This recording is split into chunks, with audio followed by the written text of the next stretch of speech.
பண்ணுறீங்க? Breeding box பண்ணிட்டு. எதுக்கா? எது அட்டையில் ப்ரீடிங்? வந்து இந்த 6 inches பாக்ஸ் வந்து ரொம்ப சின்னதாக இருக்கு. லவ் பேர்ட்ஸ்க்கு ரேஞ்ச் இது ரொம்ப சின்னதாக இருக்கு. அதனால வேற காக்டைல் பாக்ஸ் வர வரைக்கும் ஆல்டர்னேட் இந்த காக்டைல் பாக்ஸ் வெறும் அட்டை பாக்ஸில் ரெடி பண்ணிட்டு இருக்கேன். இது இவ்வளோ பெருசு இதுக்குள்ளே போகுமா? இதுக்குள்ளே போகாது. பட் என்னன்னா நாங்கள் இந்த வெளியில் ஆப்ஷன் இருக்கு, இந்த ஹோல்டர் மாதிரி ஆப்ஷன் இருக்கு, அதை வச்சு நாங்கள் ரெடி பண்ணிக்கலாம், வெளியில் வைக்கலாம். சரி, எப்படி பண்ணுறாங்கன்னு பார்க்கலாம். அட்டை பாக்ஸில் ப்ரீடிங் பாக்ஸாக பார்ப்போம். ஷீரின் பெட் தானே இது? ஆமாம். எப்படிம்மா போட்டீங்க? ஓப்பன் கருத்து அந்த ஸ்டேக் நெக்ஸ்ட். இது எங்களுக்கு எக்ஸ்ட்ரா வீடா? இதுலேருந்து போகுமா? அது உள்ளே எப்படிம்மா அது வச்சிங்க? அந்த டப்பாக்குள்ளே இருந்தது எடுத்து இதில் வச்சுட்டிங்களோ? ஸோ இதில் அது போகுன்றீங்க. Good, very nice. பார்த்தீங்களா, இது எங்களுக்கு ப்ரீடிங் பாக்ஸ் வந்து பெருசாக நல்லா பண்ணியாச்சு. சூப்பராக. டேய் உள்ளே போய் உட்காருங்கடா, போங்கடா. போடா, உள்ளே போ. Go inside.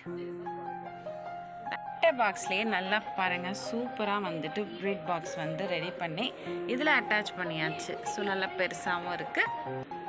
நல்லா ஸ்க்ரூ எல்லாம் போட்டு இது ஃபுல்லாக செல்லோ டேப் எதுக்கு ஓட்டினீங்க?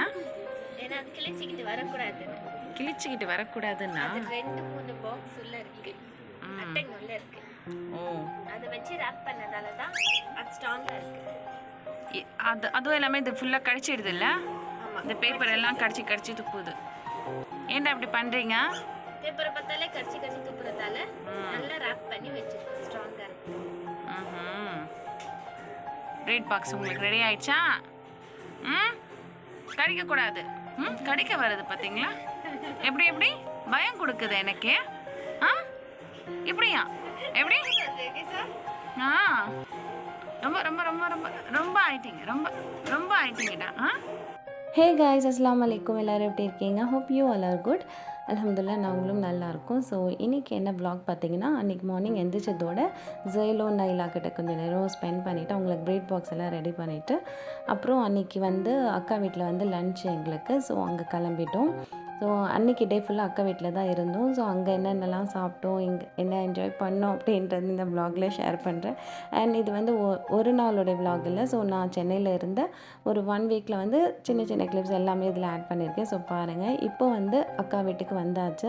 ஸோ போனதோட வந்து லன்ச் டைமு அக்கா எல்லாம் லன்ச் ரெடி பண்ணியிருப்பாங்க. ஸோ போனதோட லன்ச் சாப்பிட்டுட்டு அதுக்கப்புறம் என்ன பண்ணோம் அப்படின்றது வ்ளாகில் பாருங்கள், ஸ்கிப் பண்ணாமல். ஸோ அக்கா பார்த்திங்கன்னா ஆல்மோஸ்ட் லன்ச் எல்லாம் முடிச்சிட்டாங்க. அக்கா வந்து செம்ம குக்கிங் கில்லாடின்னு தான் சொல்லணும். எல்லாமே செய்வாங்க, ரொம்ப நல்லாயிருக்கும். இது என்னென்னு பார்த்தீங்கன்னா மட்டன் கட்லெட்டு. ஸோ இந்த கட்லெட் அவ்வளோ டேஸ்ட்டாக இருக்கும். எல்லா முஸ்லீம்ஸும் இது மஸ்ட்டாக வந்து செய்வாங்க.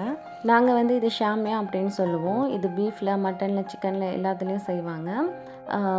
எல்லாருக்கும் இது ரொம்ப பிடிக்கும், யாருக்கும் பிடிக்கல அப்படின்னு சொல்ல முடியாது, அவ்வளோ டேஸ்ட்டாக இருக்கும் அது. ஸோ இதோட காம்பினேஷன் வந்து சாம்பார், காரக்குழம்பு, ரசம் எல்லாத்துக்குமே அல்டிமேட்டாக இருக்கும் இது ஷாமியா மட்டும். ஸோ அன்றைக்கி அக்கா பார்த்திங்கன்னா நல்லா வெரைட்டி ரைஸ் எல்லாம் செஞ்சுருந்தாங்க. ஸோ பிரியாணியை நான் வேணான்னு சொல்லிட்டேன். அதனால் ஒயிட் ரைஸு, ரசம், வெஜிடபிளில் 2 வெஜிடபிள் செஞ்சுருந்தாங்க. ஒரு கேரட்டு, பீன்ஸ் எல்லாம் சேர்ந்து ப்ரான் எல்லாம் போட்டு ஒரு கூட்டு மாதிரி வச்சுருந்தாங்க வெஜிடபிளில். அப்புறம் கீரை, முருங்கைக்காய் கீரை, தென் வந்து நண்டு பண்ணியிருந்தாங்க, நண்டு கிரேவி. ஸோ கிளைமேட்டும் இப்போ நல்லா ரைனியாக இருக்கு இல்லையா? ஸோ நண்டு எல்லாம் செம்மையாக இருக்கும் ஃபுட் லன்ச்சில் எல்லாம் சாப்பிடும்போது. ஸோ அன்றைக்கி லன்ச் பார்த்திங்கன்னா இதுதான் இருந்துச்சு மெனு. ஸோ நான் தான் வந்து எல்லாருக்கும் வந்து வச்சு கொடுத்தேன். ஸோ இந்த சர்விங் பண்ணுறது எனக்கு ரொம்ப பிடிக்கும். அதனால் என்ன வேலை செய்கிறேன்னு இல்லையோ, இந்த மாதிரி எல்லாேருக்கும் வச்சு கொடுக்குறது ரொம்ப பிடிக்கும். ஸோ எல்லாேருக்கும் வச்சு கொடுத்துட்டு நானும் ப்ளேட்டில் வச்சு சாப்பிட்டேன். ரைஸ் கொஞ்சமாக வச்சுக்கிட்டேன். வெஜிடபிள் இருந்ததால் வெஜிடபிள் நிறைய வச்சு சாப்பிட்டேன். அன்றைக்கி ரொம்ப சூப்பராக இருந்துச்சு அன்றைக்கி லன்ச்சு. பிரியாணியோட எனக்கு இந்த மாதிரி வெரைட்டியாக வந்து சாப்பிட்றது பிடிக்கும். அப்போ தான் வந்து ரைஸ் நம்ம கம்மியாக எடுத்துப்போம், வெஜிடபிள்ஸ் எல்லாம் கொஞ்சம் நிறைய இருக்கிறதால அது ஃபில்லிங் ஆகிடும். ஸோ கார்ப்ஸ் கம்மியாக எடுக்கிறதால வெயிட்டும் வந்து ஏறாது இல்லையா? ஸோ சாப்பிட்டெல்லாம் முடிச்சுட்டு ஈவினிங் பார்த்திங்கன்னா ஃபோட்டோஸ் ஆல்பம்ஸ் எல்லாம் பார்த்துட்டு இருந்தோம் அக்கா வீட்டில். ஸோ பழைய ஃபோட்டோஸ் எல்லாம் அக்கா வீட்டில் நிறைய இருக்கும், நம்ம எல்லாருடைய சின்ன வயசு ஃபோட்டோ எல்லாம் இருந்துச்சு. ஸோ அதெல்லாம் பார்த்துட்டு அப்படியே மெமரி கொஞ்சம் கேதர் பண்ணிகிட்டு இருந்தோம். அதுக்கப்புறம் ஈவினிங் வந்து திவாலி அன்றைக்கி இருந்ததால் ஸோ டெரஸ்க்கு போயிட்டு அசுக்குட்டி கிராக்கர்ஸ் எல்லாம் வெடிக்கணும் அப்படின்னு சொல்லி ஆசைப்பட்டாருன்ட்டு டெரஸ்க்கு போயிட்டோம். சரி ஓகே கேட்குறானே அப்படின்னு சொல்லிட்டு வாங்கி கொடுத்தா நம்ம டெரஸ்க்கு வந்தாச்சு. ஸோ மேலே வந்து பார்த்திங்கன்னா செம்ம சவுண்டு, செம்ம அந்த லைட்டிங்ஸாக இருந்துச்சு. அந்த பட்டாசுலாம் வெடிக்கிறது பார்க்கும்போது இருட்டில் ரொம்பவே சூப்பராக இருந்துச்சு அன்றைக்கி. எல்லா இடத்துலையுமே வந்து இந்த மாதிரி ஷார்ட்ஸ் எல்லாம் வெடிச்சிட்டு இருந்தாங்க. அது மேலே வந்து பார்க்கும்போது ரொம்ப ஒரு ரிலாக்ஸாக இருந்துச்சு. நீங்களும் அந்த சவுண்ட் எப்படி இருக்குது அப்படின்னு பாருங்கள்.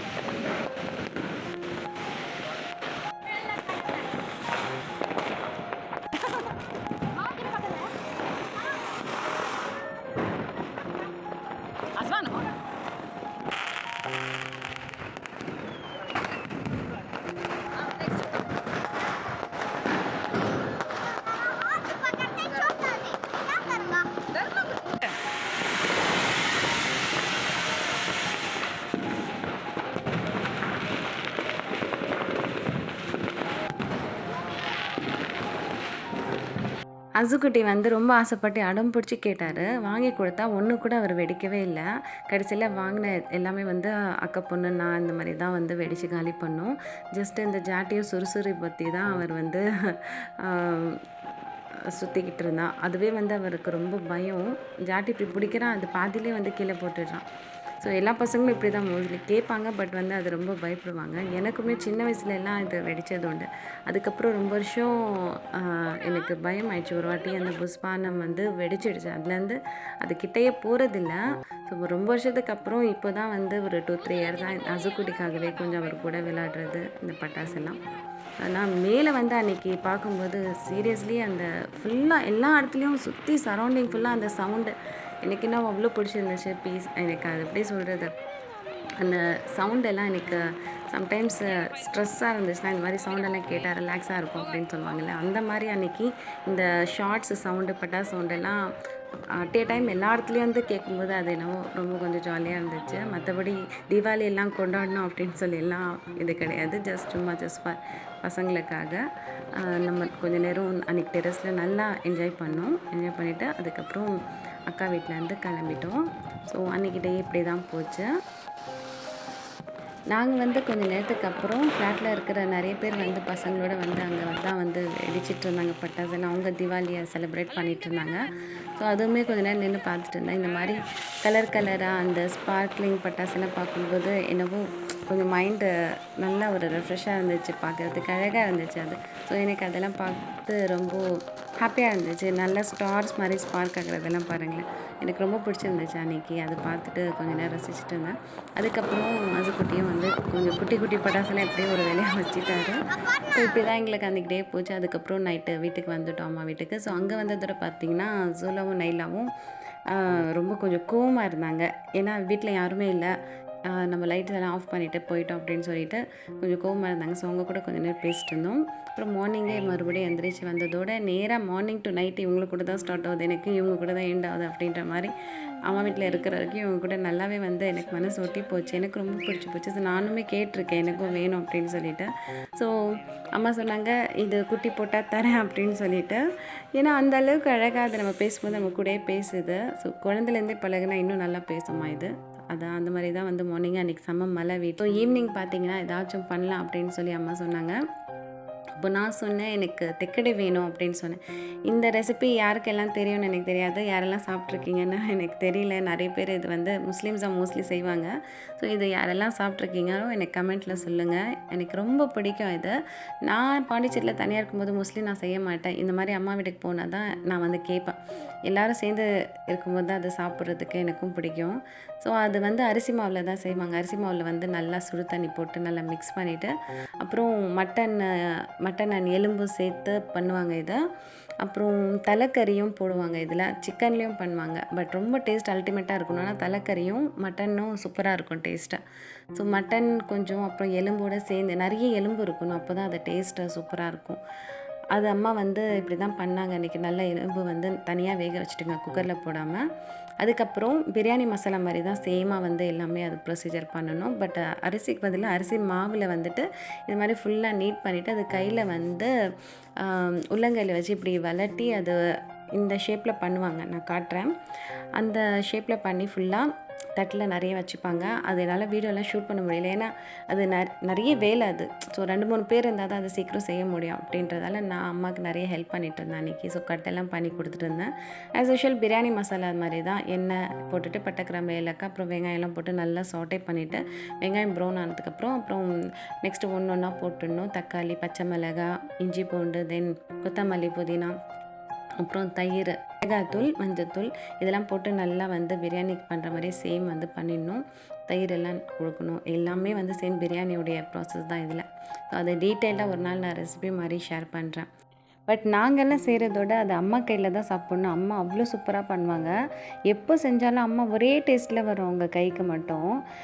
பிரியாணியும் சரி எல்லா ரெசிப்பியும் அம்மா கையில் வந்துட்டு அது அம்மாவுக்கு மட்டும்தான் வரும். அம்மா கையில் செஞ்சால் எங்களுக்கெல்லாம் வந்து அவங்க செஞ்ச மாதிரி சேமாக பண்ணால் கூட பட் அந்த டேஸ்ட் வந்து டிஃபர் ஆகும். ஸ்வீட்டும் அம்மா ரொம்ப நல்லா பண்ணுவாங்க, சூப்பராக பண்ணுவாங்க எல்லா ஸ்வீட்ஸும். பட் இப்போ அவங்களுக்கு கை வலியால் நம்ம அதிகமாக அவங்களுக்கு வேலையை கொடுக்கறதில்ல. இப்போவாச்சும் ஒரு ரேர்லி தான் இந்த மாதிரி ஏதாச்சும் செய்ய சொன்னால் செய்வாங்க. ஸோ அவ்வளோதான். இப்போ வந்து பார்த்திங்கன்னா பிரியாணி மசாலாலாம் ஃபுல்லாக கொடுத்து தண்ணி நம்ம அரிசி கணக்கில் தான் வந்து தண்ணியும் போட்டு இந்த மாதிரி விளட்டி வச்சுருக்கிறத ஃபுல்லாக எடுத்து இதில் கொஞ்சம் கொஞ்சமாக இப்படி ஸ்ப்ளிட் பண்ணி போட்டுடணும். பிகாஸ் அது ஒரே இடத்துல போய் ஒட்டிக்கும் அப்படியே போடும்போது. ஸோ அந்த மாதிரி கொஞ்சம் தனித்தனியாக இந்த மாதிரி போடும்போது அது குக் ஆகி கொஞ்சம் அப்படியே செட்டில் ஆகிடும். அதுக்கப்புறம் லாஸ்ட்டில் கொஞ்சம் அந்த மாவில் கொஞ்சம் தண்ணி ஊற்றி அதில் ஊற்றி விட்டுட்டா அது அந்த கட்டியான பதம் வரத்துக்கு கரெக்டாக ஆகிடும். ஸோ அவ்வளோதான். அம்மா அதை செஞ்சு விட்டுட்டு தம்க்கு விட்டுட்டாங்க. ஸ்லோவில் வச்சுட்டா அது ஒரு 15-20 மினிட்ஸில் குக் ஆகிடும். ஸோ நம்மளும் வந்துட்டு கொஞ்சம் நேரம் வேலையெல்லாம் செஞ்சு முடிச்சுட்டு லியோடைய ப்ரோக்ராம் பார்த்துட்ருந்தோம். அதுக்கப்புறம் நைட்டு டின்னர் வந்து வச்சாச்சு. ஸோ எப்போ சாப்பிடுவேன்னு இருந்துச்சு. எனக்கு பார்க்கும்போதே அவ்வளோ ஒரு டேஸ்ட். வீடு ஃபுல்லாக இதோடைய ஸ்மெல்லை தூக்கிட்டு இருந்துச்சு. வீடு ஃபுல்லாக அவ்வளோ ஒரு ஸ்மெல் இது செய்யும்போதே அம்மா. ஸோ எப்போ சாப்பிடுவேன்னு இருந்துச்சு எனக்கு. அன்றைக்கி பார்த்திங்கன்னா நைட்டில் எல்லாம் நான் ரைஸ் ஐட்டம்ஸை எடுக்கிறதில்ல. பட் அம்மா வீட்டுக்கு போனால் மட்டும் இந்த மாதிரி ரேர்லி ஆசை வந்துச்சுன்னா கேட்டு செஞ்சு சாப்பிட்டுட்டுறது. மட்டனும் பாருங்கள் ஜஸ்ட்டு குக்கரில் கூட போடல அம்மா. அப்படியே இதில் தான் வானலில் தான் வேக வச்சாங்க இல்லையா, நல்லா குக்காய் சாஃப்டாக இருக்குது பாருங்கள். அதில் இருக்கிற எலும்பு கூட அவ்வளோ டேஸ்ட்டாக இருக்கும். ஸோ இது சாப்பிடும்போது செம்ம டேஸ்ட்டாக இருந்துச்சு, நல்லா இருந்துச்சு, எனக்கு ரொம்ப பிடிச்சிருந்துச்சு.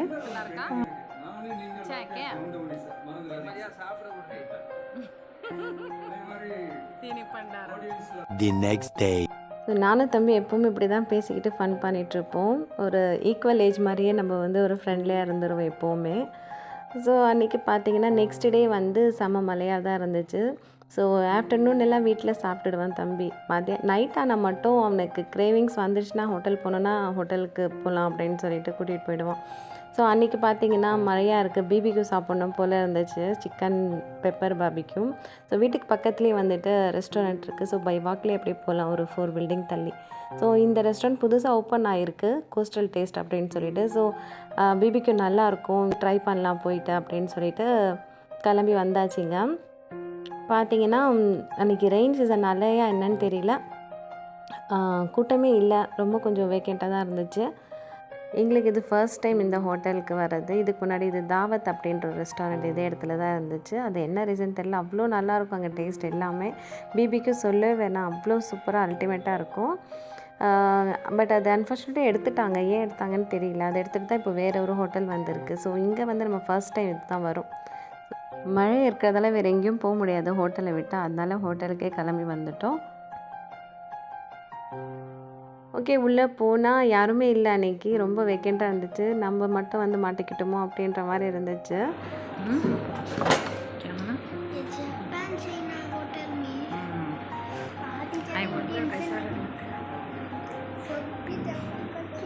என்ன சாப்பிட போகிறீங்க?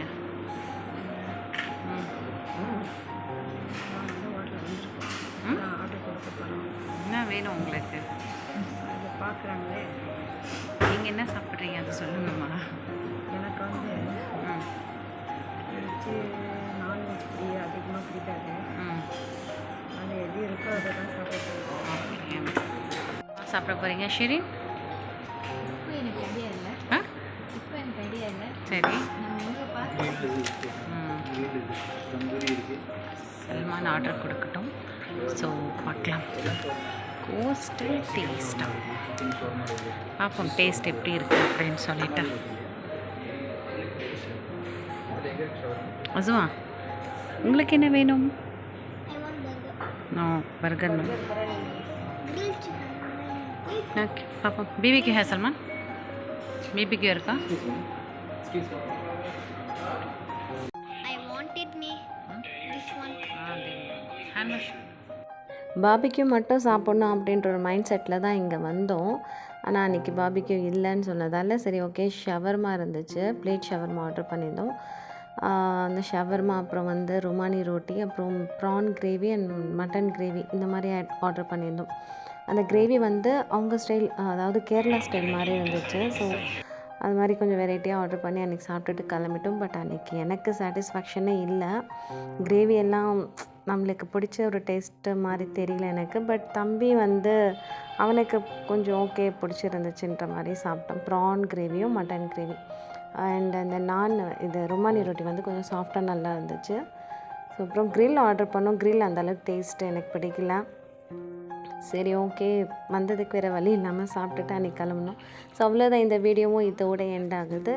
இதே மாதிரி அடுத்த ஒரு vlogல மீட் பண்ணுறேன். அண்ட் நெக்ஸ்ட் vlog வந்து பாண்டிச்சேரியிலேருந்து தான் வரும். ஸோ நான் நெக்ஸ்ட் டே வந்து கிளம்பிட்டேன் பாண்டிச்சேரிக்கு. ஸோ இதுக்கப்புறம் வந்து vlog வந்து பாண்டிச்சேரியிலேருந்து தான் வரும். அண்ட் சென்னையில் வந்து இருந்த டேஸ் வரைக்கும் நான் வந்து என்னுடைய ஹாப்பினஸை உங்கள்கிட்ட ஷேர் பண்ணியிருக்கேன். உங்களுக்கு பிடிச்சிருந்துச்சுன்னா லைக் பண்ணி கமெண்ட் பண்ணி ஷேர் பண்ணுங்கள். மறக்காமல் சப்ஸ்கிரைப் பண்ணிக்கோங்க. அண்ட் உங்களுடைய கருத்துக்களை எனக்கு கமெண்ட்டில் சொல்லுங்கள். அப்போ தான் எனக்கு வந்து ஒரு மோட்டிவேஷனாக இருக்கும். ஸோ இன்னும் எப்படியெல்லாம் இம்ப்ரூவ் பண்ணி வீடியோ போடலாம், vlog பண்ணலாம் அப்படின்னு சொல்லிட்டு ஒரு மோட்டிவேஷனாக இருக்கும். ஸோ கமெண்ட் பண்ணுற சிஸ்டர்ஸ்க்கும் ரொம்ப தேங்க்ஸ் அண்ட் சப்ஸ்கிரைப் பண்ணியிருக்கவங்களுக்கும் ரொம்ப தேங்க்ஸ். அண்ட் இனிமேல்ட்டு இந்த வீடியோ ஃபர்ஸ்ட் டைம் பார்க்குறவங்க சப்ஸ்கிரைப் பண்ணிக்கிங்க ப்ளீஸ். ஸோ நெக்ஸ்ட் ஒரு vlogல மீட் பண்ணுறேன். And till then take care. Thanks for வாட்சிங். Bye by.